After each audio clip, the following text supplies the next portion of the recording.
Hi viewers, നമ്മളിപ്പോൾ എക്സലിൻ്റെ രണ്ടാമത്തെ എപ്പിസോഡിൽ വന്നിരിക്കുകയാണ്.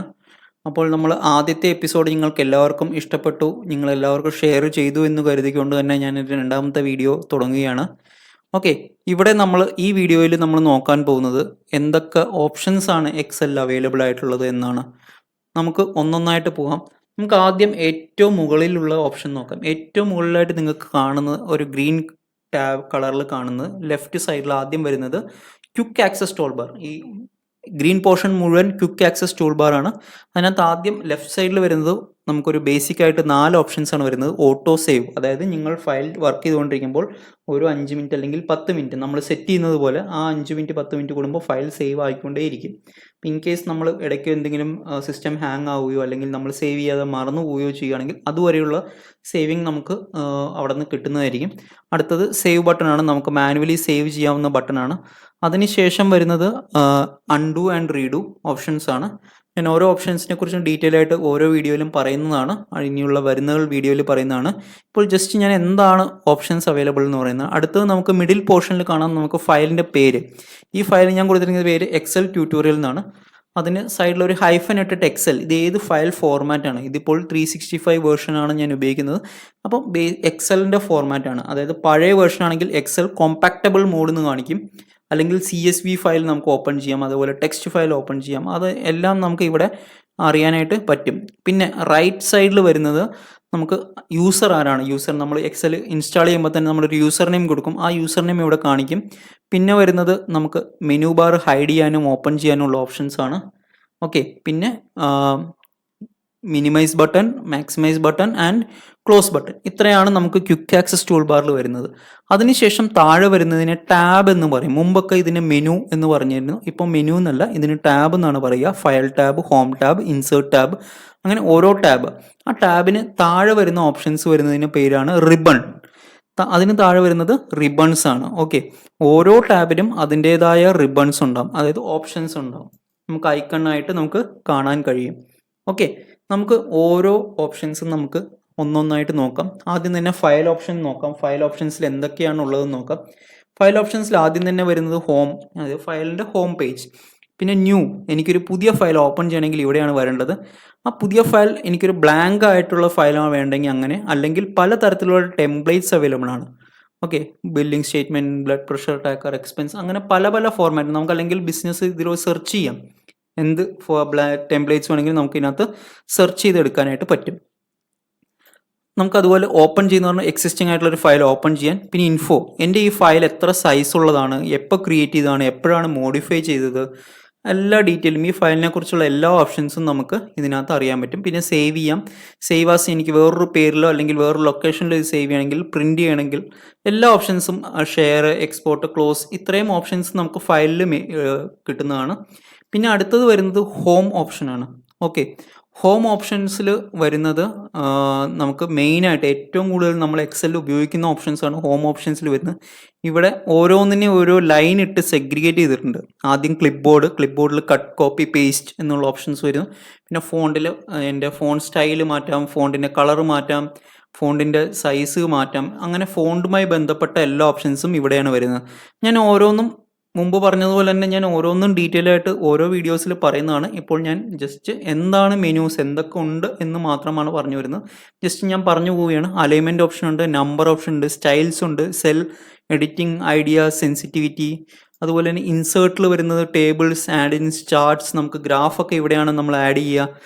ഓക്കെ, പേജ് ലേഔട്ടിലാണെങ്കിൽ തീം ഉണ്ട്, നമുക്ക് പല പല തീംസ് ഉണ്ട്, അതൊക്കെ ആഡ് ചെയ്യാം. പേജ് സെറ്റപ്പ്, സ്കെയിൽ ഓപ്ഷൻസ്, പിന്നെ വരുന്നത് ഫോർമുല, നമുക്ക് പലതരത്തിലുള്ള ഫോർമുലാസ് എക്സലിൽ നമുക്ക് ഉപയോഗിക്കാം. എന്തൊക്കെ തരത്തിലുള്ള മാത്തമാറ്റിക്കൽ ഫോർമുല, ലോജിക്കൽ ഫോർമുല, അങ്ങനെ പലതരത്തിലുള്ള ഫോർമുലാസ് ഉള്ള ഓപ്ഷൻസ് ഇവിടെയാണ് വരുന്നത്. പിന്നെ ഡാറ്റ, നമുക്ക് ഡാറ്റ സോർട്ട് ചെയ്യാനും ഫിൽട്ടർ ചെയ്യാനും ഡ്യൂപ്ലിക്കേറ്റ്സ് റിമൂവ് ചെയ്യാനൊക്കെ ഓപ്ഷൻസ് ഇവിടെയാണ് വരുന്നത്. പിന്നെ റിവ്യൂ ഓപ്ഷൻസ് വരുന്നുണ്ട്. നമുക്ക് ഇതിൻ്റെ നമ്മൾ സ്പെല്ലിംഗ് മിസ്റ്റേക്കോ ഗ്രാമർ മിസ്റ്റേക്കോ അല്ലെങ്കിൽ നമുക്ക് ട്രാൻസ്ലേഷൻ ചെയ്യണമെങ്കിലെല്ലാം ഓപ്ഷൻസ് ഇവിടെയുണ്ട്. പിന്നെ അതുപോലെ തന്നെ നമുക്ക് വർക്ക് ബുക്ക് പ്രൊട്ടക്ട് ചെയ്യാനുള്ള ഓപ്ഷൻസ് റിവ്യൂവിലാണ് വരുന്നത്. പിന്നെ വ്യൂ ഓപ്ഷൻസ്, നമുക്ക് എങ്ങനെ വ്യൂ ചെയ്യണം, പേജ് ബ്രേക്ക് റിവ്യൂ വേണോ, അങ്ങനെ വേണോ, ഹെൽപ്പ്, ഓഫ്ലൈനും ഓൺലൈൻ ഹെൽപ്പ് അവൈലബിൾ ആണ്. ഇത്രയും ഓപ്ഷൻസ് ആണ് നമുക്ക് ഉള്ളത്. ഞാൻ തിരിച്ച് ഹോം മെനുവിൽ വരുവാണ്. ഇനി നമുക്ക് ഇതിൻ്റെ താഴോട്ട് പോകാം. ഓക്കെ, ഇവിടെ ഞാൻ വേറൊരു കാര്യം പറയാൻ വിട്ടുപോയി. ഇവിടെ ഫോണ്ടിൽ നിന്നുള്ള സംഭവത്തിൽ ഇവിടെ ഒരു ആരോ കാണുന്നില്ലേ, ഇവിടെ ക്ലിക്ക് ചെയ്താൽ ഫോണ്ടിൻ്റെ പണ്ട് നമ്മൾ ഉപയോഗിച്ചിരുന്ന എക്സൽ വേർഷൻസിൻ്റെ ഒക്കെ ഒരു ഫുൾ വേർഷൻ നമുക്ക് കിട്ടും. ഇവിടെ നമുക്ക് എല്ലാം കുറച്ചുകൂടി ഡീറ്റെയിൽ ആയിട്ടുള്ള ഓപ്ഷൻസ് ഇവിടെ അവൈലബിൾ ആണ്. ഇത് നമ്മൾ ബേസിക് ആയിട്ട് വേണ്ട ഐക്കൺസ് ആണ് ഇവിടെ ഉള്ളത്. ഇതിനെ കുറച്ചുകൂടെ എക്സ്പേർട്ട് ആയിട്ട് ഉപയോഗിക്കണമെന്നുണ്ടെങ്കിൽ നമ്മൾക്ക് ഇവിടെ ക്ലിക്ക് ചെയ്ത് കഴിഞ്ഞാൽ ആ ഫുൾ മെനു ഓപ്ഷൻസ് ഇവിടെ ക്ലിക്ക് ആവും. അതുപോലെ എല്ലാ ഓപ്ഷൻസിലും ഇതുപോലെ കിട്ടുന്നതായിരിക്കും. ഇനി നമുക്ക് അതിന് താഴെയുള്ള ഓപ്ഷൻസിലേക്ക് നോക്കാം. ഫസ്റ്റ് തന്നെ നെയിം ബോക്സ് ആണ് വരുന്നത്. അതായത് ഞാൻ കഴിഞ്ഞ വീഡിയോയിൽ പറഞ്ഞിരുന്നു എന്താണ് നെയിം ബോക്സ് എന്നുള്ളത്. ഇവിടെ നെയിം ബോക്സ് എന്ന് പറഞ്ഞാൽ ഞാനൊരു സെല്ലിൽ നിൽക്കുവാണെങ്കിൽ ആ സെല്ല് ഏത് കോളത്തിലാണ് ഏത് റോയിലാണ്. ഇവിടെ ഞാൻ F കോളത്തിൽ 4ാമത്തെ റോയിലാണ് നിൽക്കുന്നത്.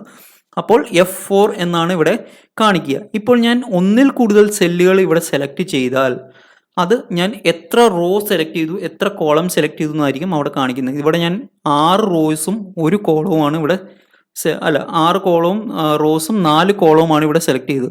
അല്ല ഇതോ അഥവാ ഞാനിപ്പോൾ എവിടെ ക്ലിക്ക് ചെയ്താലും, ഇപ്പോൾ ഞാനിവിടെ ഒരു 3 റോയും 1 റോയും 3 കോളവുമാണ് ഇവിടെ സെലക്ട് ചെയ്തത്. അപ്പോൾ എന്താണ് ഞാൻ ഇവിടെ റേഞ്ച്, ഇതിന് സെൽ റേഞ്ച് എന്ന് പറയും. അതായത് ഒന്നിൽ കൂടുതൽ സെല്ലുകൾ സെലക്ട് ചെയ്താൽ അതിന് സെൽ റേഞ്ച് എന്ന് നമുക്ക് പറയാം. ഇനി അടുത്തത് വരുന്നത് ഫോർമുല ബാർ ആണ്. ഓക്കെ, ഫോർമുല ബാർ ഞാൻ ഇവിടെ എന്തെങ്കിലും മാറ്റർ ടൈപ്പ് ചെയ്യുകയാണ്. ഇപ്പം ഞാൻ ABCD എന്ന് ടൈപ്പ് ചെയ്യുന്നു. ആ ABCD എന്ന് എഴുതിയേക്കുന്നതായിരിക്കും ഇവിടെ വരിക. എന്നാൽ നമുക്ക് ഫോർമുല ബാറിൻ്റെ മെയിൻ പർപ്പസ് ഇനിയാണ് നമ്മൾ നോക്കാൻ പോകുന്നത്. അതായത് ഇവിടെ ഞാൻ ABCD എന്ന് ടൈപ്പ് ചെയ്യുന്നതിന് പകരം ഒരു ഫോർമുല ടൈപ്പ് ചെയ്യുകയാണ്. 1 അധികം 1.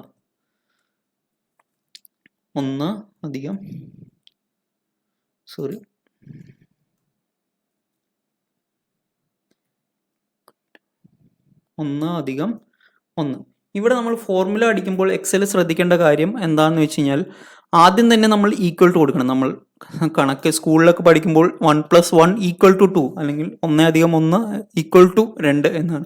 പക്ഷെ എക്സലിൽ ആദ്യം തന്നെ നമ്മൾ ഈക്വൽ ടു ഇട്ടാലേ എക്സൽ അതിനെ ഫോർമുലയായിട്ട് ഐഡൻറ്റിഫൈ ചെയ്യുള്ളൂ. ഞാനിവിടെ എൻ്റർ കീ ഞെക്കിക്കഴിഞ്ഞാൽ 1+1 2 എന്ന ഉത്തരം നമുക്ക് കിട്ടി. ഓക്കെ, ഇവിടെ നമ്മൾ നോക്കിക്കഴിഞ്ഞാൽ ഇവിടെ 2 വന്നെങ്കിലും മേളിൽ കാണിക്കുന്ന 1+1. അതായത് ഞാനൊരു ഫോർമുലയാണ് യൂസ് ചെയ്തെങ്കിൽ ഞാൻ എന്ത് ഫോർമുലയാണ്, എങ്ങനെയാണ് ഞാൻ ആ വാല്യൂ ഡിറൈവ് ചെയ്തത് എന്നാണ് നമുക്ക് ആ ഫോർമുല ബാറിൽ നോക്കിക്കഴിഞ്ഞാൽ അറിയാനായിട്ട് കഴിയും. ഓക്കെ, ഇനി നമ്മൾ ഇവിടെ ഇവിടെ ഒരു ആരോ കീ കാണാം ഏറ്റവും അറ്റത്തായിട്ട്. ആ ആരോ കീ എന്ന് പറയുന്നത് നമുക്ക് ക്ലിക്ക് ചെയ്ത് കഴിഞ്ഞാൽ ഈ ഫോർമുല ബാർ കുറച്ചുകൂടെ വലുതാവും, ചെറുതാകാനും. പിന്നെ മുകളിലൊരു ആരോ കീ, അത് ഞാൻ പറയാൻ വിട്ടുപോയത്, നമുക്ക് റിബൺ നമ്മൾ പറഞ്ഞു എന്താന്നുള്ളത്. ആ റിബൺ ഹൈഡ് ചെയ്യാൻ വേണ്ടിയിട്ടാണ്. നമ്മൾ എന്നിട്ട് അത് തിരിച്ച് കിട്ടാനായിട്ട് ഏതെങ്കിലും മെനുവിൽ ഡബിൾ ക്ലിക്ക് ചെയ്ത് കഴിഞ്ഞാൽ ആ റിബൺ തിരിച്ച് വരുന്നതായിരിക്കും. അത് നമുക്ക് ഹൈഡ് ചെയ്ത് വെച്ചാൽ കുറച്ചുകൂടെ വലുതാവും, നമുക്ക് ഈ ടൈപ്പ് ചെയ്യുന്ന ഭാഗങ്ങൾ മാത്രമാവും. അല്ല നമുക്ക് എപ്പോഴും കണ്ടുകൊണ്ടിരിക്കുകയാണെന്നുണ്ടെങ്കിൽ അത് ഡബിൾ ക്ലിക്ക് ചെയ്ത് കഴിഞ്ഞാൽ നമുക്ക് ഫുള്ളായിട്ട് കിട്ടും. ഓക്കെ, ഇനി നമുക്ക് സൈഡിലോട്ട് വരാം. ഇവിടെ നമുക്ക് വെർട്ടിക്കൽ, നമുക്ക് താഴോട്ട് പോകണമെന്നുണ്ടെങ്കിൽ ഇവിടെ ആരോ കീ ക്ലിക്ക് ചെയ്ത് കഴിഞ്ഞാൽ നമുക്ക് എത്ര വേണമെങ്കിലും താഴോട്ട് പോകാം. ഓക്കെ, ഇതുപോലെ തന്നെ സൈഡിലോട്ട് പോകാൻ, റോ കോളംസിലേക്ക് പോകാൻ, ഇത് റോ താഴോട്ട് പോകാനും റോയുടെ മുകളിലോട്ടും താഴോട്ടും പോകാനാണ്. ഇത് കോളം സൈഡിലോട്ട് ഹൊറിസോണ്ടലും വെർട്ടിക്കലും ആയിട്ടുള്ള മൂവ്മെൻറ്റിന് വേണ്ടിയിട്ടാണ്. ഇവിടെ നമ്മൾ പ്ലസ് ബട്ടൺ, ഇത് നമ്മൾ ലാസ്റ്റിൽ ജസ്റ്റ് ഒരു റഫായിട്ട് പറഞ്ഞിരുന്നു. പ്രസ് ചെയ്ത് കഴിഞ്ഞാൽ നമുക്ക് എത്ര ഷീറ്റ്സ് വേണമെങ്കിലും ഇവിടെ ഓപ്പൺ ആവുന്നതാണ്. ഓക്കെ, നമുക്ക് ഇതിന് കുറച്ചുകൂടെ താഴെ വന്നു കഴിഞ്ഞാൽ നമുക്ക് കാണാൻ കഴിയും ഇവിടെ നമുക്ക് വ്യൂസ് ഏതൊക്കെയാണ്. Normal view, page layout, page break preview. പിന്നെ നമുക്ക് ഇതിനെ ഒന്ന് സൂം ചെയ്യാം. നമുക്ക് കുറച്ച് വലുതായിട്ട് കാണണമെന്നുണ്ടെങ്കിൽ നമുക്ക് സൂം ചെയ്യാം, അല്ലെങ്കിൽ സൂം ഔട്ട്, ചെറുതാക്കണമെങ്കിൽ സൂം ഔട്ട് ചെയ്യാം. 100% നമുക്ക് നോർമലായിട്ട് വരുന്നത്. നമുക്ക് അതിനെ ഏത് ലെവലിൽ വേണമെങ്കിലും ആക്കാം. അപ്പോൾ ഇത്രയുമാണ് നമ്മൾ ഇന്നത്തെ വീഡിയോയിൽ നിങ്ങൾക്ക് പറയാൻ ഉദ്ദേശിക്കുന്നത്. അടുത്ത വീഡിയോയിൽ നമുക്ക് ഓരോ മെനുവിനെ കുറിച്ചും വളരെ വിശദകരമായിട്ട് തന്നെ നമുക്ക് നോക്കാം. ഓരോ ദിവസവും ഓരോ മെനു, ഓരോ വീഡിയോയിലും ഓരോ മെനു എന്നുള്ള രീതിക്ക് നമുക്ക് മുമ്പോട്ട് പോകാം. എന്നാൽ മാത്രമേ നമുക്ക് കൃത്യമായി എല്ലാം മനസ്സിലാക്കാൻ കഴിയുകയുള്ളൂ. ഓക്കെ, വളരെ